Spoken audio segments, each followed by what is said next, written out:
हाँ जी 630। हम 630 नंबर का गीत गाएंगे। 630 नंबर का हम गीत गाएंगे।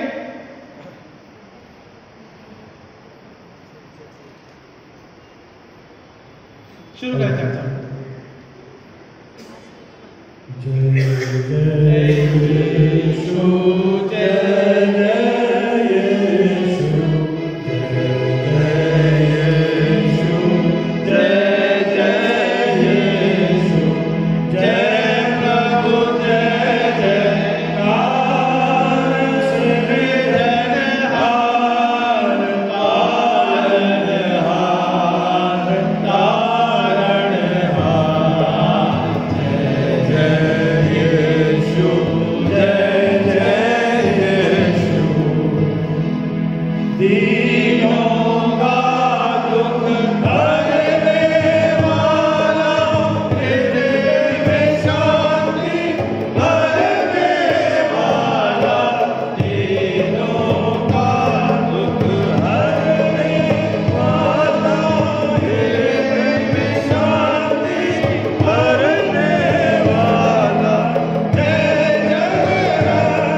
कलीसिया अपना स्थान ग्रहण करें। हम अंतिम प्रार्थना में जुड़ेंगे।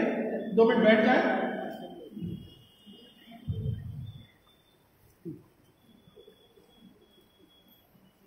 हमारे बीच में ऑस्टिन बर्नार्ड और उनकी फैमिली है और हम उनकी बिटिया जो एंजेलिना के तहत परमेश्वर के आत्मिक शांति की दशा के लिए हम प्रार्थना करते हैं और परमेश्वर का अनुग्रह इसी प्रकार से परिवार में बना रहे। मैं कुछ बातें वचन में से पढ़ूंगा ताकि हम शांति के तहत कंडोलेंस प्रेयर के रूप में हम इस बात को रखने पाए। यह इस प्रकार से लिखा है परमेश्वर का वचन, मैं आपके लिए पढ़ देता हूँ। यूहन्ना उसके 10वें अध्याय 17 से 18 पद में इस बात को लिखता है, पिता इसलिए मुझसे प्रेम रखता है कि मैं अपना प्राण देता हूँ कि फिर उसे ले लूँ। कोई उसे मुझसे छीनता नहीं वरन मैं उसे आप ही देता हूँ। मुझे उसको उसका अधिकार भी है और फिर उसे लेने का भी अधिकार है, देना है। ये आज्ञा मेरे पिता ने मुझे मिली है। परमेश्वर का जो अनुग्रह के द्वारा प्रभु यीशु मसीह हमारा और आपका आत्मिक जीवन का अनुग्रह के द्वारा संभालने वाला परमेश्वर है। पिता के तहत वो अपने जीवन को रखता है जब क्रूस पे बलिदान होता है, और जब क्रूस पे बलिदान होता है तब वो बोलता है, हे पिता मैं अपनी आत्मा मेरे हाथों में सौंपता हूँ। बराबर है। और परमेश्वर बड़े अनुग्रह के द्वारा वो इस बात का अधिकार के रूप में भी रखता है, प्रकाशित वाक्य में भी और यूहन्ना के रूप में भी रखता है, जो अधिकार अपने आत्मा अपने पिता के पास में रखता है और उसको दोबारा फिर से पुनः 40 दिन के बाद जब हम इस बात को देखते हैं, पढ़ते हैं, जब प्रभु यीशु मसीह लोगों को दिखाई देता है, क्रूसीकरण के बाद की बात घटना है, तब उसको जीवित रूप में भी दोबारा फिर से प्रभु यीशु मसीह को लोग देखने पाते हैं। तो अधिकार प्रभु यीशु मसीह के पास है। मृत्यु के बंधन जो है हम और आप परमेश्वर की दया के द्वारा तोड़ते हैं, या प्रभु यीशु मसीह ने मृत्यु के बंधनों के ऊपर विजय को प्राप्त किया, आजादी दिलाई, मौत के ऊपर विजय को प्राप्त किया। सो इसी बात को आशा के रूप में भी हम रखते हैं। परिवार के लिए, एंजेलिना के लिए परमेश्वर ने उसे भी आजाद किया हर एक मृत्यु के बंधनों से। आशा रखते हैं कि परमेश्वर की दया परिवार के तहत उनके जीवन के रूप में बनी रहने पाए और मसीह की शांति उनके जीवन में स्थापित होने पाए। मैं एक और वचन पढ़ के फिर मैं समाप्त करूंगा इस कंडोलेंस प्रेयर के तहत। यूहन्ना उसके 11वें अध्याय 43 और 44 पद में लिखा है, ये कहकर बड़े शब्द से पुकारा कि हे लाजर निकल आ। जो मर गया था वह कफन से साथ पांव पड़ते हुए निकल आया और उसका मुंह ओछे से लिपटा हुआ था। यीशु ने उससे कहा, उसे खोल कर जाने दो। बहन के घर में भाई लाजर के रूप में वो देखता है, लेट हो जाता है, तो यीशु मसीह का एक दो दिन लेट हो जाता है। पर वो जो लेट होता है वो इस बात का प्रकटीकरण है, उसने इस दृश्य को इस बात को ठहराया कि मेरे पास में जो अधिकार है वो मृत्यु के ऊपर भी विजय प्राप्त करने का अधिकार है। प्रभु यीशु मसीह ने पहले ही दिखा दिया, यह बताया है इस घटना के दौरान, लाजर की मृत्यु के दौरान, जब वो मुर्दे को जिंदा कर सकता है तो वो अधिकार रखता है कि हमारा आपके जीवन में अजन्य के द्वारा शांति को स्थापित करने वाला परमेश्वर है। सो परमेश्वर की दया इसी प्रकार से ऑस्टिन बर्नार्ड के साथ उनके परिवार में बिटियां हैं, बड़ी बिटियां हैं, सो हम उनके लिए भी प्रार्थना करते हैं कि परमेश्वर की दया बनी रहने पाए। छोटी बेटी जो परमेश्वर के पास गुजारी है, समय अनुसार परेशानियां थी, शारीरिक तकलीफ थी, तो परमेश्वर की दया उनके साथ में बनी रहेगी। सब इस बात को प्रार्थना के रूप में रखते हैं कि परमेश्वर का अनुग्रह आज हमारा कलीसिया के तहत भले हम आज हमारे बीच में नहीं है, पर परमेश्वर का प्रेम सदा उसके साथ में और उसके स्वर्गीय राज में बना रहता है। सब इस बात को आशा और प्रार्थना के माध्यम से रखते हैं। So we call Austin Bernard और आपकी बड़ी बेटी जो है वो आ जाए, सामने आ जाए, विल प्रे। हम लोग प्रार्थना के माध्यम के द्वारा जुड़ेंगे। Come will have a final prayer. आ जाओ, दोनों जन आ जाओ और कलीसिया के लोग भी खड़े हो जाएं ताकि हम प्रार्थना में जुड़ेंगे। हाँ, वो भी प्रार्थना हम करते हैं, सब करेंगे, सारी आप प्रार्थना करेंगे। आ जाइए। ऑस्टिन बर्नार्ड उनकी बड़ी बेटियां हैं, हम उनके लिए भी प्रार्थना करेंगे।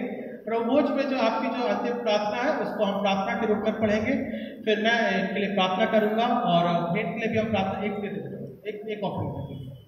हम प्रार्थना में जुड़ेंगे और फिर उसके बाद में हम यहाँ से प्रभु की आशीष के द्वारा हम विदा होंगे। सो आपके जो पुस्तक में यहाँ पर जो लिखा गया है प्रार्थना के रूप में, हम उसे पढ़ेंगे। 593 पेज के ऊपर है। आला में बाला पर खुदा की तस्बीह और जमीन पर सुलह और बड़ी रात में राजमंद हो। खुदा व खुदा आसमानी बादशाह खुदा कादिर मतलब बाप, हम बड़े बड़े जलाल के सब तेरी हमद करते हैं, तुझको मुबारक कहते हैं, तेरा परस करते हैं, तेरा जलाल जाहिर करते हैं, तेरा शुक्र करते हैं। ऐ खुदावंद इकलौते बेटे यीशु मसीह, ऐ खुदावंद खुदा के बारे बाप के बेटे, तू जहाँ के गुनाह को उठा ले जाता है, हम पर रहम कर। तू जहाँ के गुनाह को उठा ले जाता है, हम पर रहम कर। तू जहाँ के गुनाह को उठा ले जाता है, हमारी दुआ कबूल कर। तू खुदा बाप के दाहिने हाथ में बैठा है, हम पर रहम कर, क्योंकि तू ही कुदूस है, तू ही खुदावंद है। ऐ मसीह, तू ही रूह कुदूस के साथ खुदा बाप के जलाल के आला है। आमीन। आइए हम प्रार्थना करेंगे और फिर हम उसके बाद प्रभु के प्रार्थना के वचन से विदा होंगे। Will pray. महाराजी अनुग्रहकारी पिता परमेश्वर, हम प्रार्थना करते हैं पिता आपकी दया इसी प्रकार से पिता परमेश्वर परिवार के साथ बर्नार्ड परिवार के रूप में पिता इस समय के दौरान पिता परमेश्वर बनी रहने पाए। जहाँ पिता परमेश्वर बेटी के आत्मिक जीवन की शांति के लिए हम प्रार्थना करते हैं, आपकी दया सदा ठहरने पाए। साथ ही साथ हम पिता परमेश्वर उनके पिता जिस प्रकार से जिम्मेदारी पिता परमेश्वर आपने पिता के रूप में वो निभाते हैं, बिटिया पिता परमेश्वर बड़े अनुग्रह के द्वारा उन्हें संभाल, और जो पिता परमेश्वर खोया है पिता परमेश्वर वो प्रेम आपके नाम के द्वारा शांति के रूप में स्थापित होने पाए। प्रार्थना करते हैं पिता परमेश्वर आपका बड़ा अनुग्रह सामर्थ के द्वारा ठहरने पाए, कलीसिया के लोगों के तहत पिता परमेश्वर बना रहने पाए, जिन्होंने बड़ी उदारता से प्रेम से और पिता परमेश्वर आपके अनुग्रह के द्वारा पिता परमेश्वर जो अपने जीवन से दिया है या प्रकट किया है इन बेटों के तहत पिता आपकी करुणा बनी रहने पाए। पिता परमेश्वर जो राजाओं का राजा प्रभु का प्रभु पिता अपनी आत्मिक दिशा के तहत अनुग्रह के तहत संभाल और अपने प्रभुत्व में लेके चल उद्धार करता प्यारे बेटे प्रभु यीशु मसीह के नाम से मांगते हैं, आमीन। आइए प्रभु की प्रार्थना एक साथ बोले। हमारे बाप जो आसमान पर है, तेरा नाम पाक माना जाए, तेरी बादशाह आए, तेरी मर्जी से आसमान में पूरी होती है वैसे जमीन पर पूरी हो। हम अनजान तुम्हें बख्श दे और जिस प्रकार से हमारे मुसलमानों को माफ किया है वैसे तुम्हारे मुसलमानों को माफ कर। हमें आजमाइश में डाल, बुराई से बचा, क्योंकि बादशाह खुदा जलाल हमेशा दे रही है, आमीन। आइए हम आशीष को ग्रहण करें।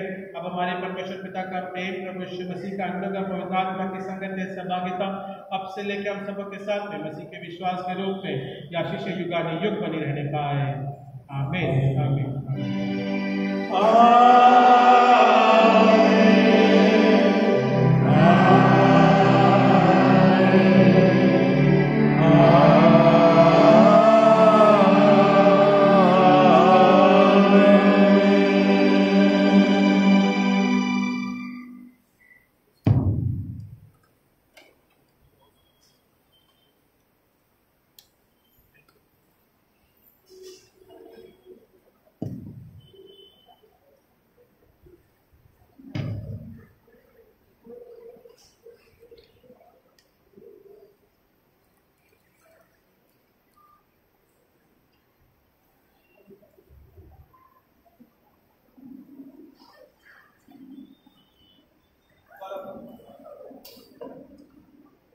हम सब यहीं से जाएंगे।